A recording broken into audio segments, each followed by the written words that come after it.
Met al deze jongens, zeg maar, willen ze ons vooruit hebben. En dat kan wel, maar voor een goed sociaal plan. Nee, ik heb net meestaakt. Waarom net? Nou, ik vond het net wurg. Waarom net? Nou, het gaat erom dat er geen sociaal plan wie en zo, maar dat is er voor. Vakboen CNV en FNV hoop je maar de actie van de Moon dat de directie weer om tafel wil om te praten over het sociaal plan. Ze mooien binnenkomen en praten.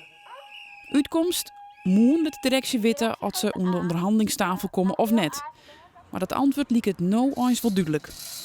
Wij vinden dat we een gebalanceerd sociaal plan hebben afgesloten met de OR. Wat op alle onderdelen invulling geeft. Zowel outplacement, scholing, terugkomstgarantie voor wat het waard is in deze tijd. En uiteindelijk een afvloeingsregeling.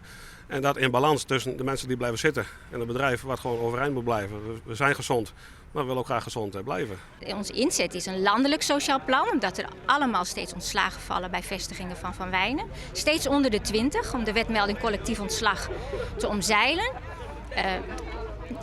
Het is tot dusver dus hebben we het al meer dan 70 werknemers die ontslagen zijn. En wij vinden dat daar hoort gewoon een fatsoenlijk sociaal plan bij. Op holdingniveau is er overleg over hoe ze daar tegenaan kijken. Maar wij zijn decentraal georganiseerd, daarom zijn we ook een Fries bedrijf. Dat vinden we ook.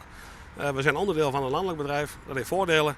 Maar we zijn zelfstandig, decentraal georganiseerd en mogen ook dit soort dingen zelf doen. En dat vinden we heel plezierig in deze tijd. Er is naar ons oordeel een fatsoenlijke ontslagregeling.